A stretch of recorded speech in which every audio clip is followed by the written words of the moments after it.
my first time speaking at San Diego Java User Group. But as Paul pointed out, I was aware of Java User Group when I moved to San Diego in 2009.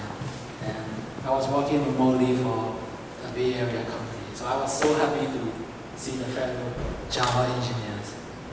In the spirit of Thanksgiving, let's give a round of applause to San Diego Java User Group, Paul, the team members, and the sponsor. Let's give a round of applause.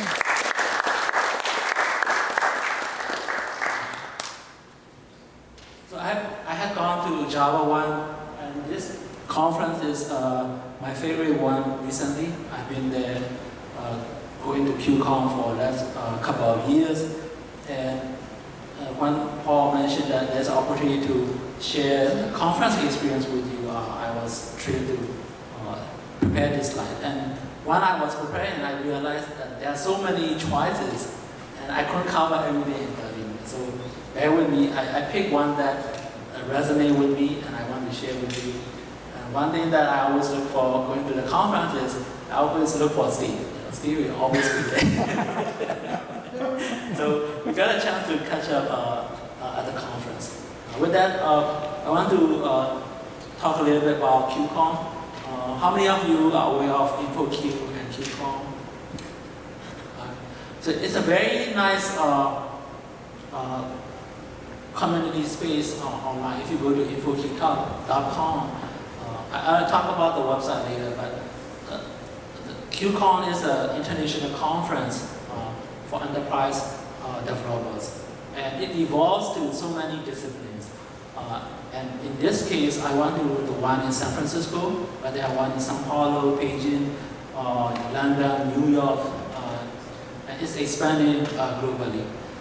For San Francisco QCon this year, there are 18 editorial tracks, 140 plus practitioner speakers. So those speakers are the one who's been with the community, who are the leaders in the research areas, and who are trying to push the boundary. As you can see, there is a 3-day conference with multiple tracks. I give a second. You can look at these online. I put the reference there. And this is a conference organized by C4 Media, and we also have an InfoQ website. And this is their mission, is to accelerate the software side of human technology progress. And as the practitioner, as the community members, they give the opportunity for us to stay ahead of the adoption curve. So as of May, this is the adoption curve that they came up with. Java is the late majority.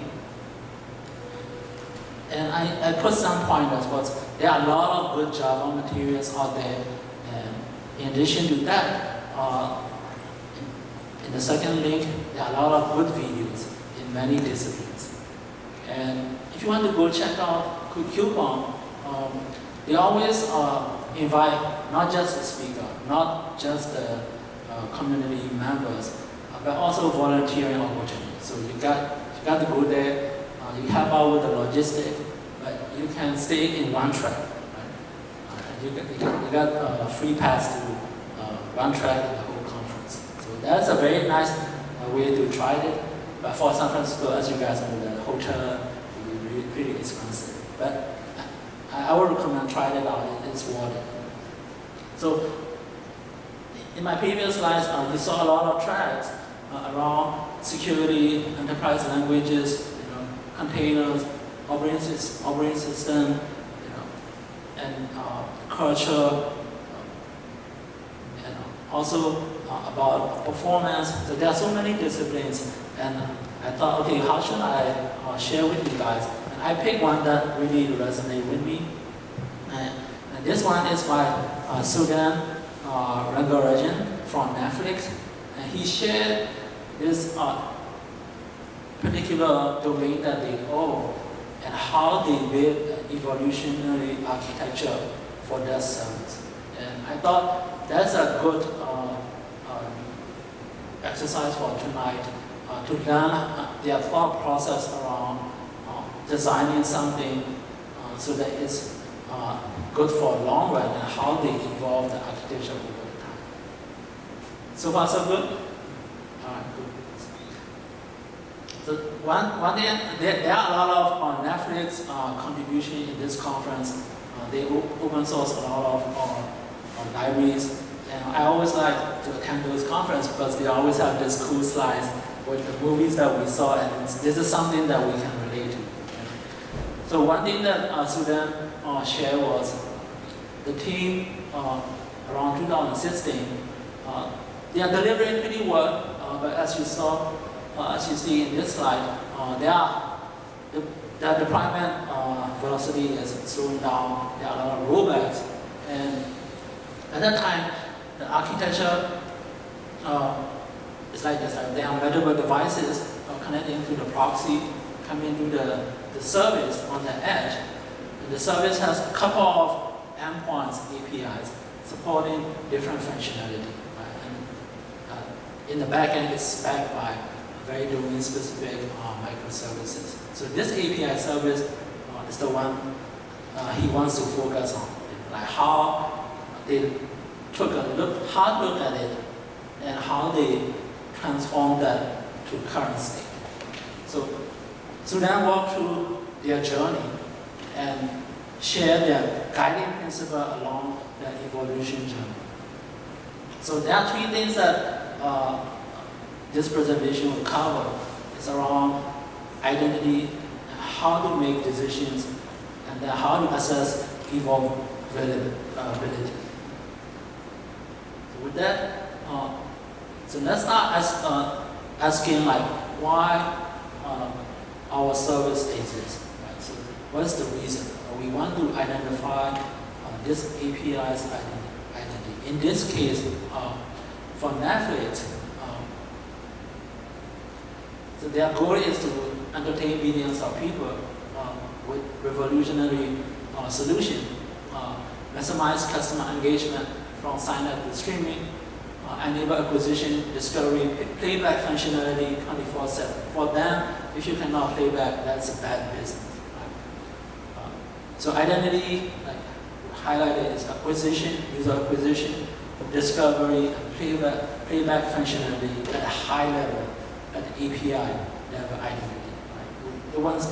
They want it to be highly available, but the business is growing very fast. So with that identity, they go back and look at their this API service, and as usual, like there are so many identities rolled up into a single service, and that's a red flag, right? So that leads them to the current architecture of, okay, let's break it down.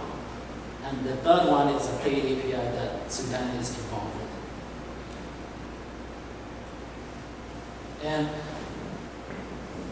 the other thing that they look at is, all right, now we have the Play API by itself with its own identity behind the proxy, and what are the interactions with other services, right? So it depends on playback experience, decision, authorization, and event tracking mechanism. So there are dependencies there. So they ask this fundamental question. So without this Play API, what it would look like? And then they come up with a lot of coupling, and then they found out that it's very hard to evolve the architecture without this Play API. So they refine their Play API identity such that the API can orchestrate playback lifecycle with stable abstraction. They abstract out all these three things behind the scenes to a single API. So those identity definitely helps for their services and relates to the and complements other identities in a company, organization, team, and their peer services. So that gives the team a clear picture of where their ownership lies, how that fit into the organization strategy, what does it mean to the customers. And that is a good start in the evolutionary architecture. So it's very close to domain-driven design, right? You got to really identify where you fit in. And then the second one is, this is always that we go through in our system, our organization. It's decision making, right? Is it buy versus bid? This design versus that design? This architecture versus that? This solution versus that? So Sudan shared that they also have to go through this kind of decision. And he referred back to Jeff's quote about type 1 and type 2 decision. So for type 1, it's very hard decision where you have to do a great deliberation and conservation because they are irreversible or nearly irreversible one-way direction decision. So those are very costly, so you have to really take time to decide on those. And most decisions are not like that. And most of them are changeable, reversibles. And those can be done with just a group of high judgment individuals.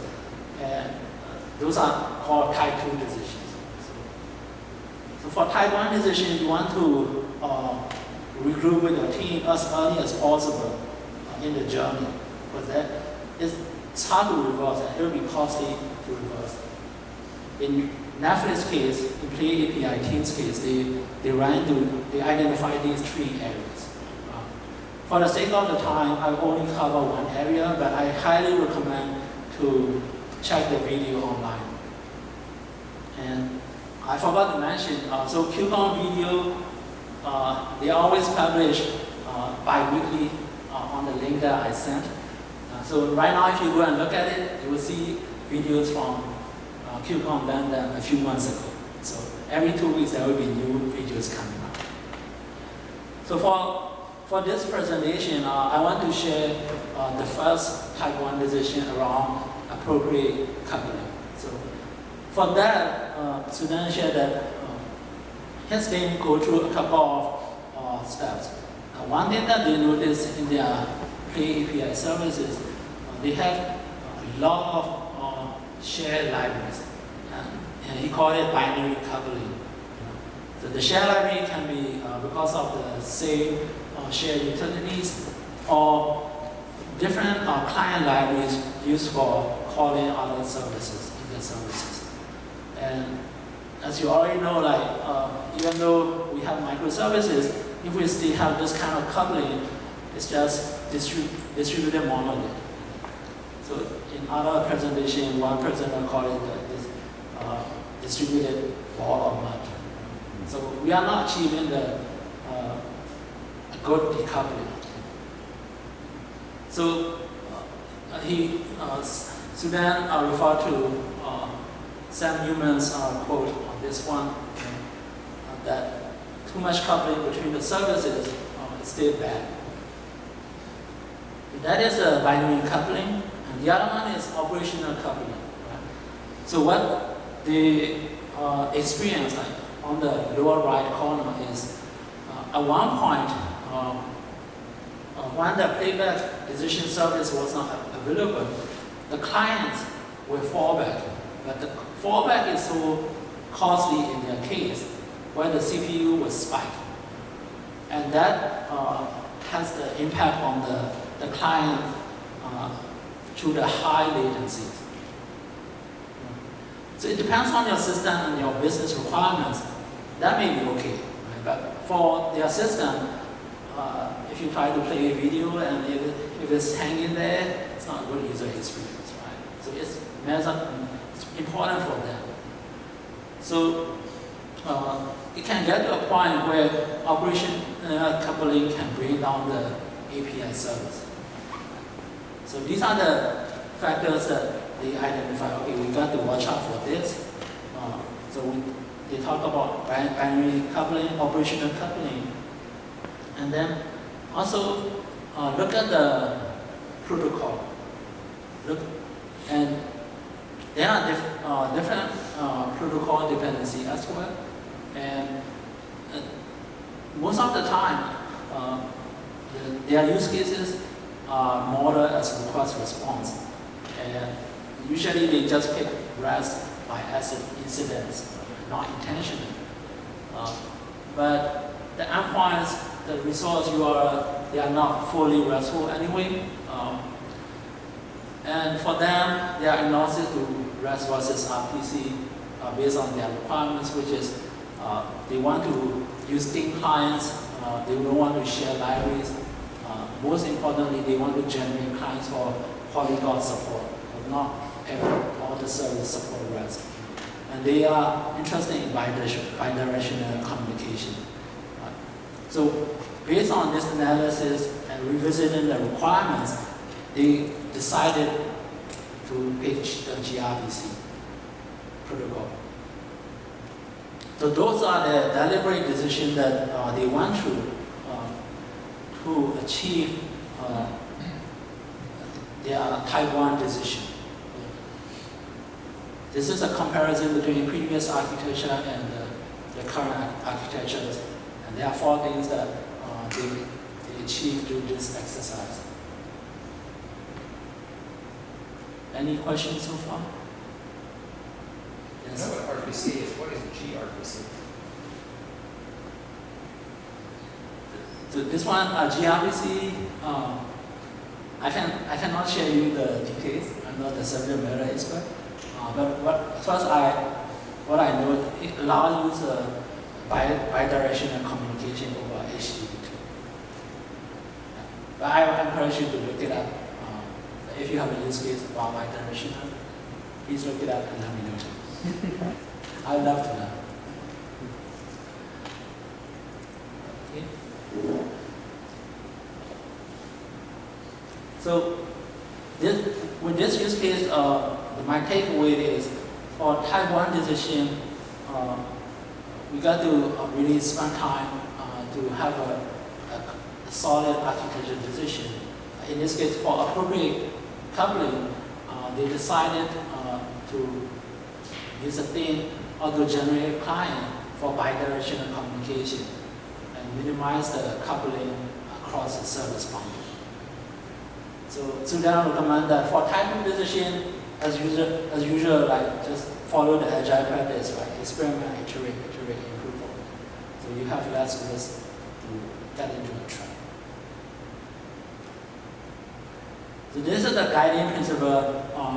Is spend about 80% of your time debating, aligning on the type 1 decision. Because if you get it wrong, it's costlier to go back. So I skipped the synchronous, asynchronous, and data architecture. I go to the third one. And this one is about evolving the architecture. So when we were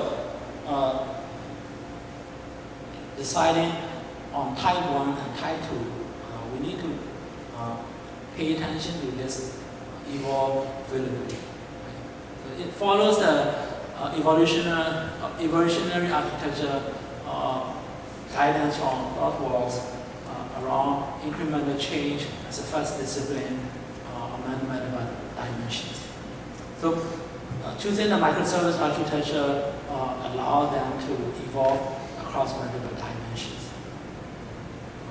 Again, going back to the type 1 decision that they make around appropriate coupling. So that is important for them. So let's see how they evaluate their assessment. So in the previous slides, we talked about type 1 decision, and there are things that they know, and then they know that there will be things that they don't know, and they have to monitor, and so on, around asynchronously, polyglot services, bidirectional API, additional data resource. So all these questions are things that they know that they have to deal with. And in the previous architecture, you can see the comparison that it's less evolvable. So in the new architecture, it's easier to evolve. So that's one measurement that they use on their decision quality. So there are also unknowns that they anticipate that there will be things that they don't know what will happen, like around using container or serverless. So they anticipate that there will be unknown coming up too. So they have that in mind when they measure this evolvability. So going back to architecture, like as we evolve, how do we make sure that we are not breaking our original goals? And one way is to use fitness function to guide our changes. So Sudan shared that. So in their case, they have all these architecture qualities around high availability, low latency, simplicity, reliability, and so on. But with the fitness function, they identify which areas are more important compared to other qualities. So for Play API, he shared that high availability is important, scalability is important, observability is important compared to throughput, compared to integration, and so on. So I picked one example around scalability over throughput. So for increasing the throughput, they could use caching mechanism, but across hundreds of instances, it is costly. During the cache warming, the error rate can increase. So they pick scalability over throughput.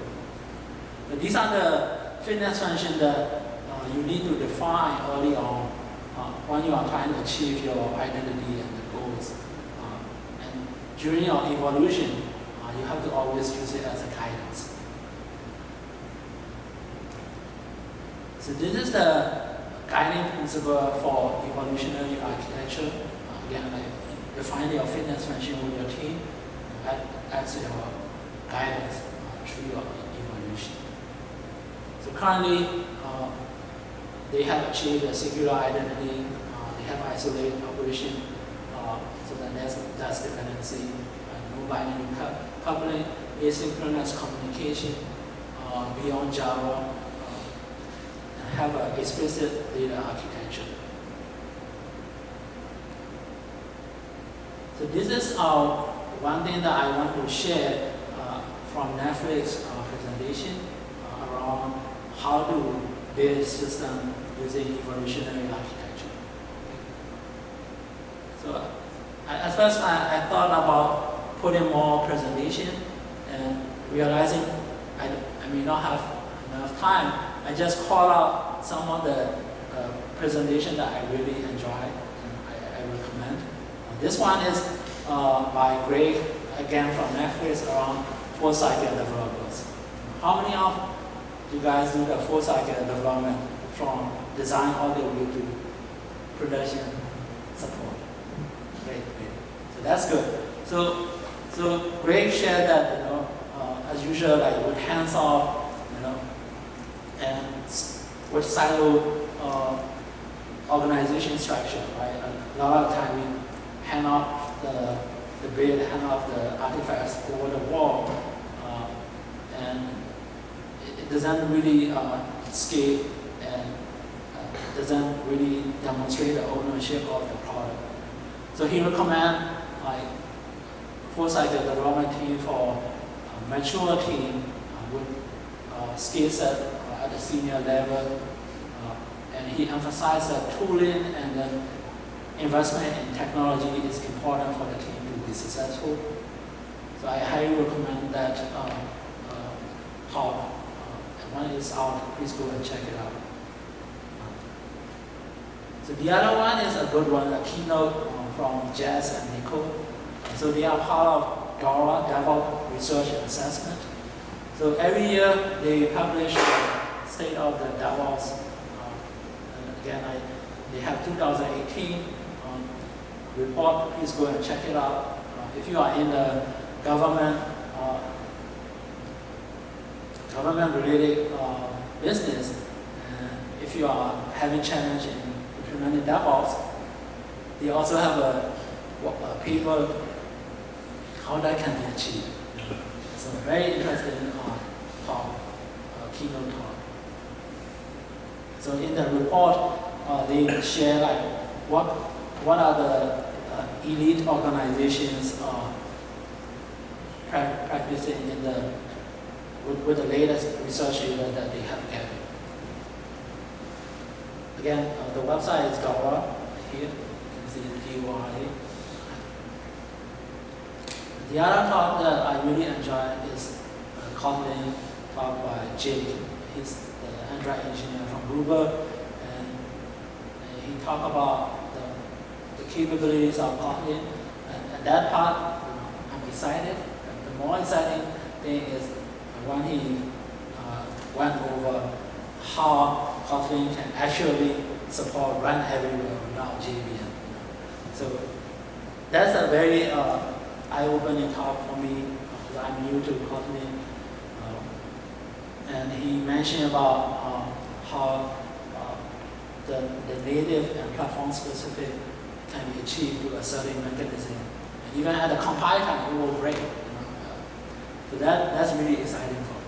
And he mentioned the strategy to how to start with view model and then expand the scope to all the layers that you see here to support both Android, iOS, web, or API. How many of you are using Kotlin right now? So please try it out. As Paul mentioned, there's another user group. I would like to check it too. So this one is by Michael from LinkedIn. He shared what are the things that we need to cover before we say this application is done. So this is to empower the team with a list of things to check before the application goes to production through the delivery pipeline. The other one is again from Netflix around their streaming applications. And Mona shared all the design patterns that they use for both functional and non-functional use cases. This one is very fascinating. It's from AI and machine learning tracks, where they shared, again from Netflix, how even in the new domain, we have to work together as a team. In this case, it starts with data scientists and how they depend on other team members, cross-functional team members to do something. It's the same classic problem that we face in the silo organization.